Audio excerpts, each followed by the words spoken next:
Welcome to the Brand Doctor Podcast, strategies that help entrepreneurs build reputable and profitable brands. Here's your host, Henry Kaminski Jr. Hey, what's going on, everybody? Henry Kaminski here from UniqueDesignz.net, and we got coming to you another episode of the Brand Doctor Podcast, but this time we have a very special guest. Let me introduce to you Bianca Board from Foxley. Welcome to today's episode, Bianca. How are you today? I am fantastic. Thank you for having me. And I hear a little bit of an accent, so tell everybody where you're from. I'm currently sitting in freezing cold Melbourne, Australia.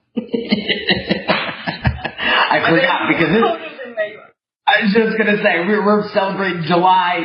It's like 80 degrees outside. We're loving it.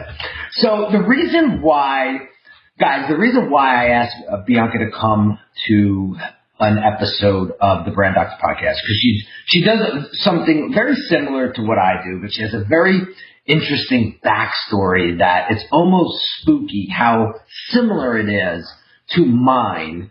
And I had to have her on the show because I wanted all of you guys to really hear another person's perspective, another person's journey, another person's story, because we do have quite a bit of creative people that listen to this podcast.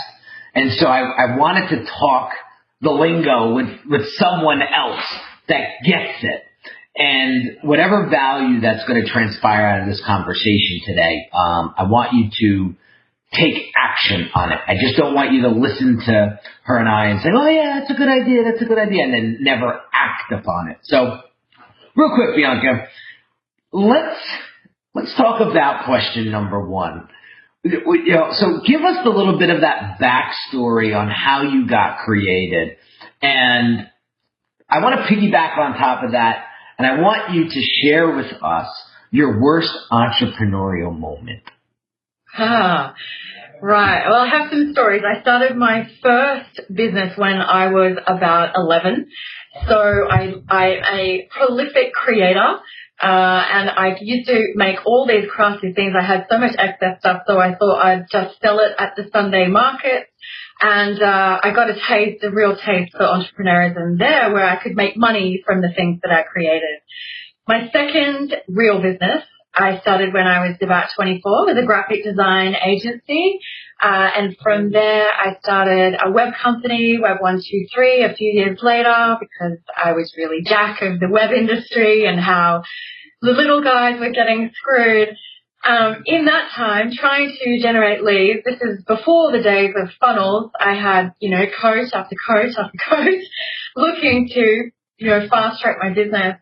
And I had this one coach who didn't really do all that many wonders for my business, and he was hell-bent on getting me to do this 13-step sales process. And during that time, trying to adopt these cookie-cutter methods that just did not work for my design business, I ended up sending out cans of spam ham to prospects via post, trying to drum up business. I'm almost ashamed to admit it. It was one of the lowest points, I think, of my career. I ended up ending my tenure with that coach not long after that. Didn't work. Well, I picked up a few clients, but it was a very, very embarrassing time in my life. Oh my God. So, lesson learned, guys, pick your mentors wisely. Yeah. Right? Yeah, So it wasn't all bad.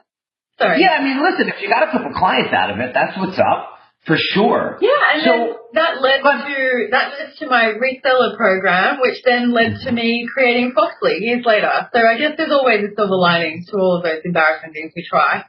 Absolutely. Now, look, just let the audience know, how long have you been in business? Real business, I'm coming up to 15 years, just on 15 years now. Okay, so way over a decade. So guys, I just want you to know Bianca knows what she's talking about. So I definitely want you to listen up to her expertise and her advice and her knowledge because she's been around the block a couple times. So I failed a lot. Right. And so I want to talk about that because obviously this is the Brand Doctor podcast. My expertise is branding, design, digital marketing, and helping people connect with their target audience and help them connect their messaging and their identities to their target audience, obviously. So I see a lot of issues going on lately when I have potential clients coming to me saying, you know, what's the next Facebook hack? You know, what's the next tactic that I could use on Instagram to help me generate more business, right? And my first thing is I take a look at their branding and I'm like, what are you doing? I think it's time that you have to take like 10 steps back for a second. And so in your opinion, Bianca, what do you think the biggest mistake entrepreneurs are making right now with their branding? I think I agree with you. I think everybody's looking for a magic bullet, a quick fix, a 7-step process, or, you know, something that they can follow, a shortcut or something like that. And I think that they're missing, like you say, going back to 10 steps. You need to start with your why. I think like everything became clearer to me when I first started my first business. I didn't really have any clue. I just knew I wanted to help people. I knew I didn't want to have a boss telling me what to do, but I didn't have a business plan. I didn't have a brand strategy. I didn't know my why. I knew there was something bigger for me out there. I knew I was going to be successful, but I didn't know what that why was. I only really discovered my true why just a couple of years ago, but since, you know, I think doing the work and understanding that, you know, real progress in any business takes at least 5 years, I believe. There's no quick fix magic formula. And starting with, you know, the fundamentals, like why are you doing this? Why have you chosen this? Who are you trying to help? Getting those branding fundamentals down pat before you start looking for the tactics, because I think a lot of people are just caught up in the next, you know, Facebook hack and sales funnel and all that kind of stuff, and they're just missing, you know, they're chasing the dollar, chasing the trophy. And that's one thing I learned, is that it is not, entrepreneurialism is not about the trophy. You know, you don't play a grand final game and then talk about the trophy at the end. You talk about how you played the game. And so it's about enjoying the journey and enjoying what you do every single day, making a difference in the world. That's awesome. So Bianca, tell us, what is your why? My why is to help people suffer less. So whether that be, I support a lot of charities. I have my own charity for kids in Africa. We put them through school. We award scholarships. Whether it's designers in business, I'm really passionate about that. Whether it's my clients in my other business, helping them win big online, or, you know, whether it's homeless people and even myself, you know, I'm driven by, because I have had a rough past like you, trying to help myself figure it all out and help myself suffer less, but it's mainly to help others suffer less. That's awesome. That's awesome. There's so many different ways you can help, right?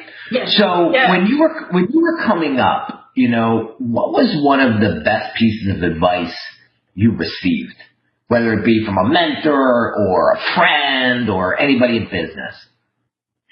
Yeah, there's this one sign that my parents had stuck on our fridge for years, and we moved around a lot as a kid.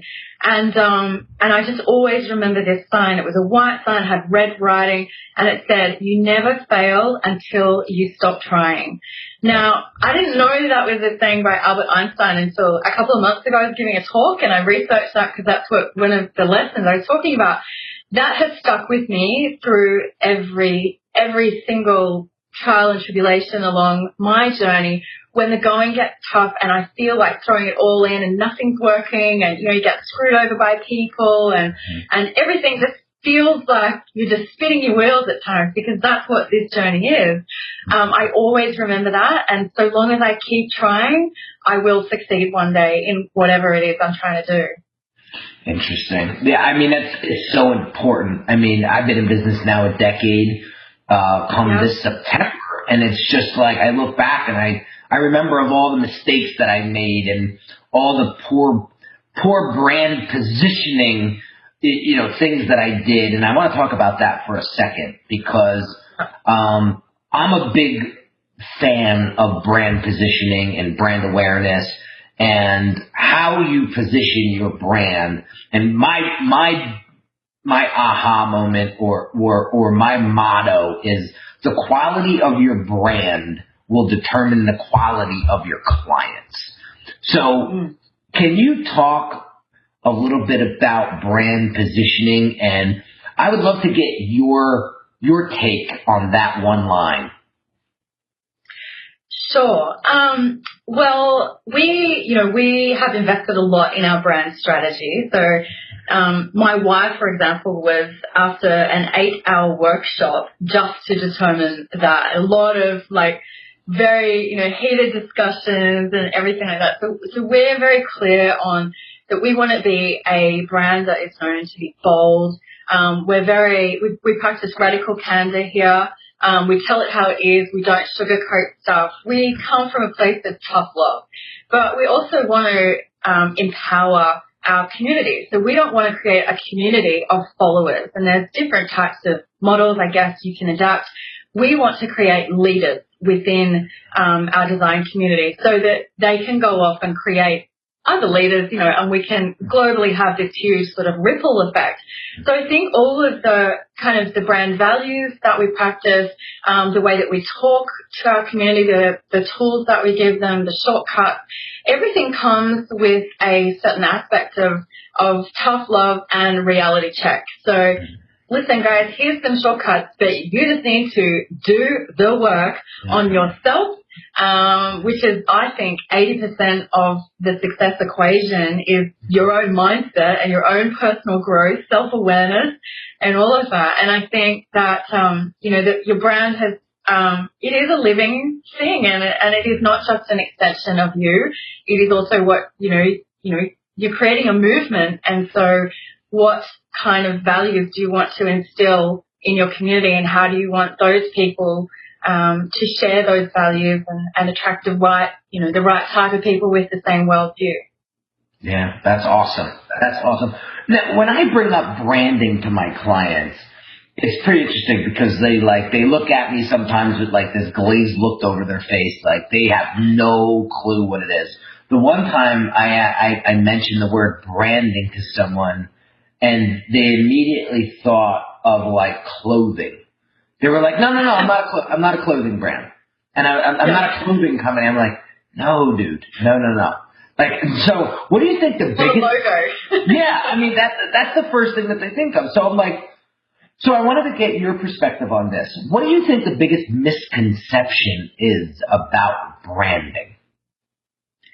I think a lot of people assume that a brand is your logo, letterhead, business card. They don't understand that the brand is the perception that someone has about your company. It's that intangible feeling that you can, stir up or conjure up when someone hears your name or when someone sees a part of you or a slice of you online. It is that intangible emotion that you stir. Right. And I guess because it is intangible, it's very difficult for people to grasp that. It is. No, that's totally true. And you said a couple of things. The desired perception of how you want to be seen. Then you said the big F word, which is the feeling. That is so important. I was just at a conference a couple weeks ago, I should say a couple months ago at this point, and Tony Robbins was speaking. And he started out simply by saying, people buy feelings. And he did this whole thing. He had this girl with it looked like a book bag from Target. And then there was a girl sitting up at the front with a Gucci book bag, right? Yep. And he asked both people why they bought their book bag of choice, right? Yeah. And it was such an interesting exercise to hear, the different perceptions. This one was like, it can hold all my books. Yeah. And the other one was like, I like the way it makes me feel. Like it was like, I want everybody to see that I have a Gucci book bag, right? Because it makes me feel whatever that is. And the good news is, and what Tony said was, there's no right or wrong answer here. There's no right or wrong answer here. So he didn't want her to feel, pretentious, and she didn't want the other one to feel, like, subpar in any way, or not being able to. They just both like different things. But it was the feeling that each one of those book bags gave to those people that was the point and the priority. And that's branding in the essence of it. Absolutely. You don't see the 60-year-old buying the Aston Martin because it does 250 miles an hour. It's how that car makes him feel when he's driving and everyone's looking at him. Exactly. And I'm a huge car buff. I admit it. My wife makes fun of me all the time. And I like my cars. And so she never gets it. She's like, I have no idea why you like that truck so damn much. And I'm like, listen, when I'm driving it, it makes me feel good. Leave me alone. Yeah. And that's women that have shoes, we don't have 65 pairs of shoes if it doesn't make us feel sexy when we're going out. Yeah. And that's the key, guys. And so that's important because I want everybody listening to understand that people are buying feelings. It's not the product. It's not the service. It's not how good you are. It's how you make that person feel. And that's the bottom line. So if you start paying attention to that, right, and take that outside perspective and say, if I was on the buying end of my product or service, how would my product or service make me feel? I struggle with that for years, Bianca, because I said I never was empathetic. Like I struggled with empathy so much in my life. I was an only child. I was raised by my father. He did a great job, but there were certain things that just didn't show up for me. So I had to learn them. And so, like, take my wife, for example. She grew up in a huge Italian family, and empathy comes to her like that because she had all of these siblings and, all of these relatives. And I'm like, I envy you, because I swear if I had that empathy prior and while I was growing my business, I'd probably be God knows where right now. But it's super important. So I want to talk about empathy for a second, and then we'll kind of round out the episode here. But explain to us how important empathy is in your business and in your branding. Oh, I think it's absolutely critical. People can sense whether or not you're genuine and authentic. And, there's all this hoo-ha lately online about being authentic and being really, genuine and all that. But if you're trying to fake that, people are just going to know. They can sense it.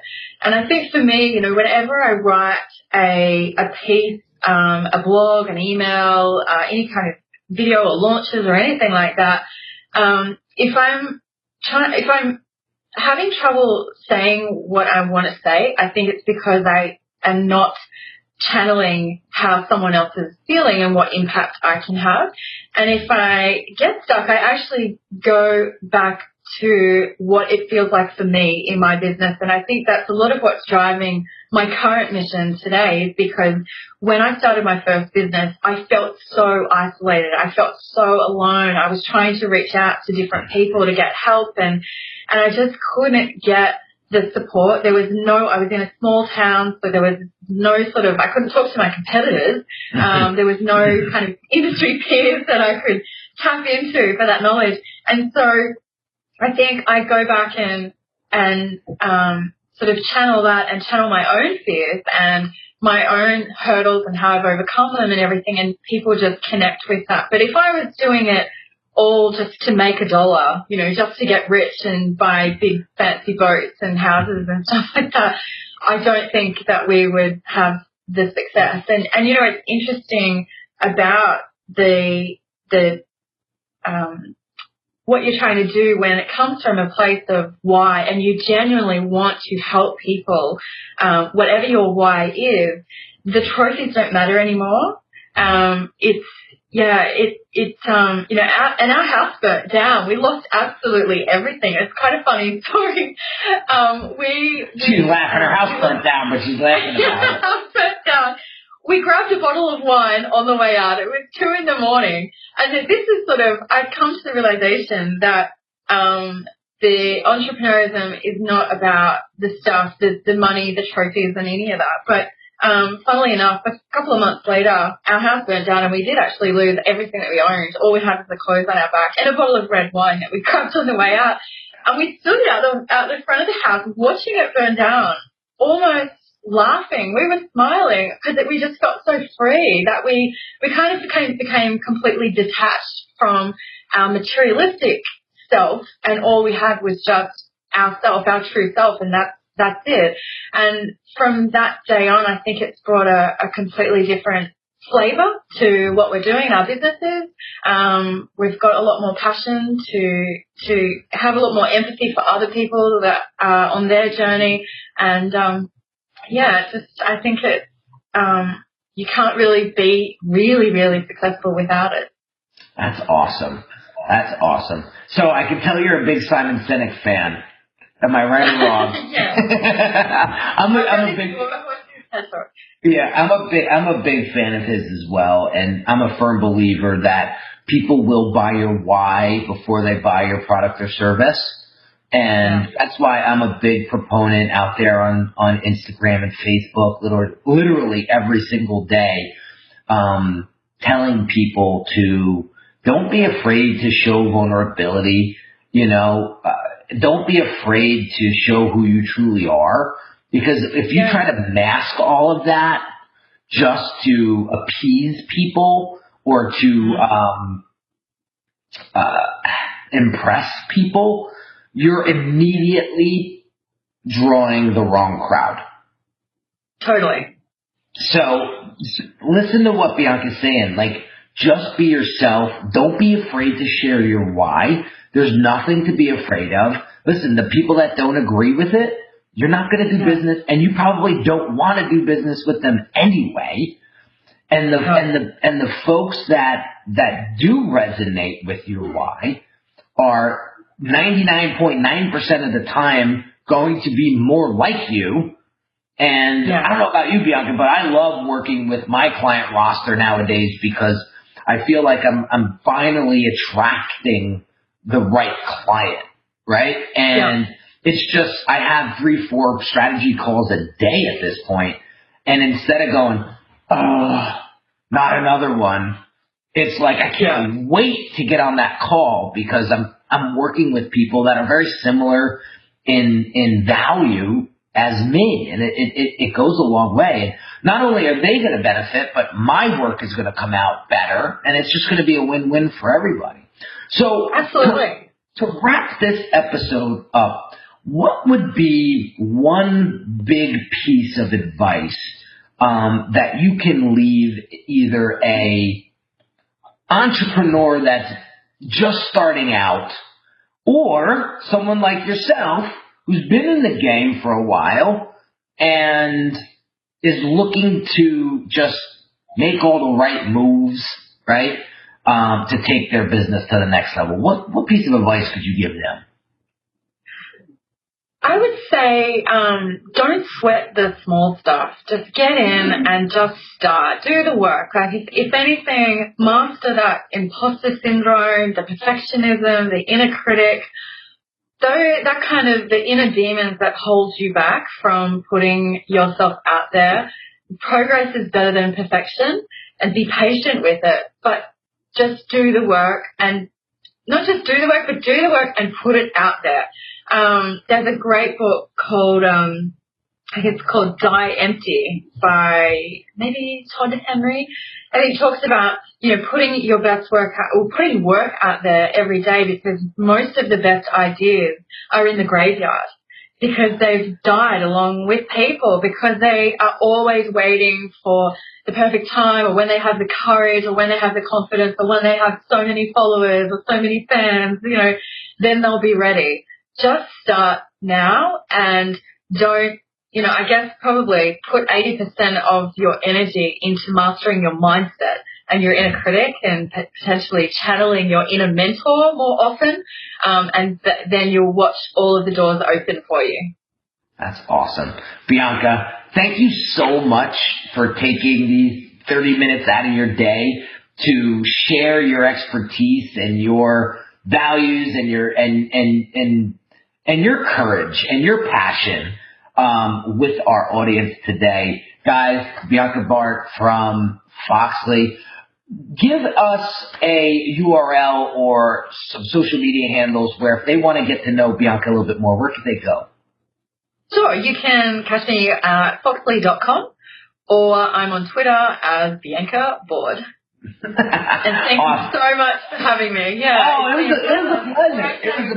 It was a pleasure. All right, guys, there is another episode in the books for the Brand Doctor podcast. I will check you on another episode.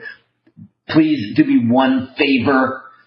Don't just listen to what we were saying today. Actually do it. Take action. Like Bianca said, do the work and watch what happens as a result. So I'll catch you on another episode, guys. Take care. You've been listening to the Brand Doctor Podcast with Henry Kaminski Jr. To get your appointment with the doctor, visit Brand Audit at www.uniquedesignz.net.